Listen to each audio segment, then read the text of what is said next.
Ang malulungkot sa buhay, yung lagi ang hinahanap ay wala. Daddy, mag-abroad ka na, wala tayong kapera-pera. Tapos ang nag-abroad, Daddy, miss na kita. Pinag-abroad na Diba? Tingnan mo na lang yung picture. Total, marami na ngayong paraan para mag-usap kayo. Pero huwag mo siyang lagi, I miss you, tuloy uuwi na. Pag umuwi na, ba't umuwi ka na? Enrollment na. Hindi na malaman ng tao kung saan siya pupunta. Meron naman gusto mag-abroad. Pag nasa abroad na, naku, miss ko ang puto bongbong, naku, miss ko ang kametsile, miss ko ang siniguelas. Nag-abroad ka Di kumain ka ng pumpkin. Kumain ka na kung ano-ano dyan. Hindi yung nandun ka, iniisip mo nandito. Pag uwi mo naman dito, ang init-init naman dito, mabuti pa sa Canada. Yung iba pa, mabuti pa sa Canada. Di ba? So, nandito ka. Pag nandito ka, enjoyin mo dito. Pag nandun ka, enjoyin mo. Hindi yung kung nandun ka, ito iniisip mo. Nandito ka, yun ang iniisip mo. Kahit sa ka pumunta, sala sa init, sala sa lamig, lulungkot ka lang. Dapat kung ano yung katotohanan na hindi mo pwedeng palitan o pinili mo pa nga, tanggapin mo nang sumaya ka. Proverbs 10:25, when the storm has swept by, the wicked are gone, but the righteous stand firm forever. Again, yung wicked dito at yung righteous, hindi moral yon.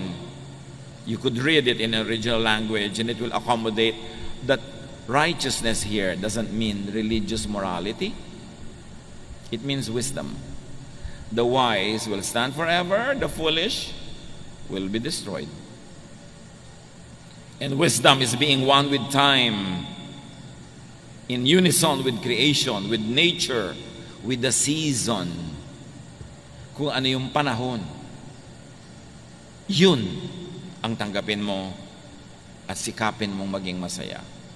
Proverbs 26:13, the sluggard says, there's a lion in the road, a fierce lion roaming the streets. Yung daw tamad, yung mabagal, yung patay-patay, may nakitang leon na nasa kalsada, sabi niya, ay may leon, nakakatakot na leon, pero wala naman siyang ginawa.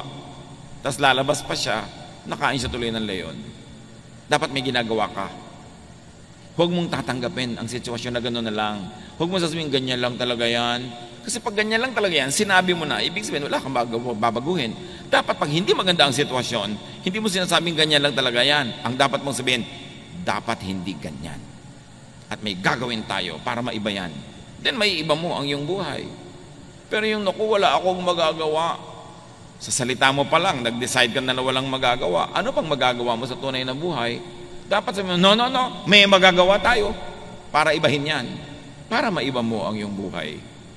Pero pag nagawa mo na ang lahat ng kayang gawin, sagad na, nando na, wala ka ng ibang pwedeng gawin, tanggapin mo na and be happy with it. That's how you will survive. Ecclesiastes 7:10, do not say, why were the old days better than this? It is not wise to ask such questions. Hindi daw mabuting laging nagdadrama na buputi po nung the good old days, the good old days. Tapos na yon, magpagulong-gulong ka man dyan, hindi na babalik yung days na yan. Ang gawin mong atupagin mo, make these days good. Huwag kang magdramang bukid ka, titingin doon sa tapos na, puro romansa, puro mga sentimiento.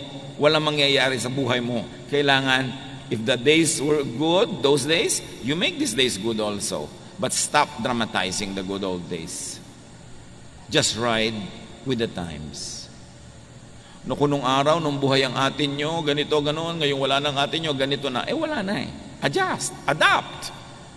Pag lagi mong inuulit-ulit yan, may inis pa sa iyo mga iba mong anak dahil lagi mo dalang sinasabi, yung nung nandito ang atin nyo, nung buhay ang nanay nyo, ganyan. Ngayon, wala na nga. Paano?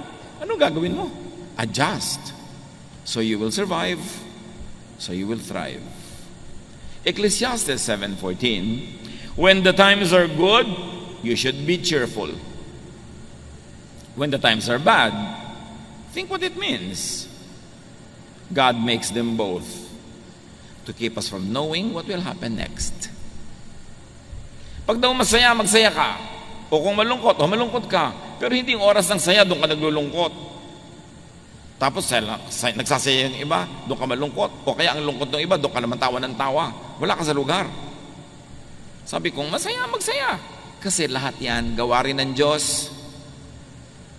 At kung hindi man niya sinadyang gawin, pinayagan niya mangyari dahil sa mga ibang dahilan na maaaring hindi mo batid, ride ka na lang sa panahon. Kailangan, di ba? Sabi ni Sampaguita, panahon na para magsaya. Kung umabot kayo kay Sampaguita, umabot ba kayo dyan mga anak? Di ba? May Google naman, Google nyo. Hindi yung, sabi niya, ayaw ko ng pa-try. Gusto ko todo bigay. Kasi kung masaya, di sayahan na. Huwag nang pigil-pigilin ng mga sarili. Kasi baka bukas lungkot naman eh. Tapos manghihinayang ka. Tulad ng ang daming pagkain, nag-iinarte ka pa, ayaw mong kumain. Pag uwi mo, sayang naman, hindi ko nakain. Sayang, hindi ko nalulun yung buong baka. Kasi hindi mo pa ginawa nung nakahain. Kung ano yung meron sa iyong kamay ngayon, yun ang enjoyin mo. Just make the most of time. Make the most of opportunities. Paano mo haharapin ang mga panahon ng lungkot? Paano ka maghahanda sa mga panahon ng hirap? Habang pwede, magsaya ka. Habang pwede, mag-impok ka. Enjoyin mo ang kariwasaan. Para kung dumating yung kahirapan, your memory will make you go through the difficulty. Yung mga saya na inabot mo, yun ang magiging baon mo sa madidilim, malulungkot na mga araw na darating sa buhay. Kaya yung may opportunity to be happy, take it. Because there will be days of sadness. There will be days when there's nothing you can do but accept it. Psalm 90 verse 12, teach us to number our days that we may gain a heart of wisdom. Turuan niyo po kaming bigyan ng katuturan ang bawat araw na dumadaan sa aming buhay. Huwag masayang ang oras. Matthew 6:34, sabi ni Jesus, therefore do not worry about tomorrow. Tomorrow will worry about itself. Each day has enough trouble of its own. So how do you survive? How do you prevail? Harapin mo lang yung hawak mo ngayon today. Yung bukas naman. Hindi yun pa ngayon. Many people break down because they solve the problems of today and tomorrow, they solve it today. No, the grace given to you by God is good only for your problems today. Tomorrow's problem will be accompanied by tomorrow's solutions. Hindi mo dapat paghati-hatiin ng konti mong lakas hanggang sa 3 years pa from now, sinosolve mo na. Pagdating nun, may kakambal yun na solusyon. Yung problema mo ngayon, may kakambal na solusyon. Focus on it and you will go through it. Kasi marunong si Lord. Alam niya ating load limit. The Lord does not allow us to take more than what we can bear. Bakit hindi ko po makaya? Kasi hindi pa binibigay sa iyo ngayon, pina-fast forward mo na Kaya hindi mo na makaya. Huwag mo nang isipin yung masyadong malayo pa. Yun lang ngayon. Yung ngayon, kaya mo yan kasi alam ng Diyos ang ibinibigay niya sa iyo. Sukat. Parang tulay, nakalagay 10 tons, 20 tons, may load limit. Alam din ni Lord ang load limit natin. Even temptation nga, sabi, the Lord will never permit you to be tempted beyond your strength.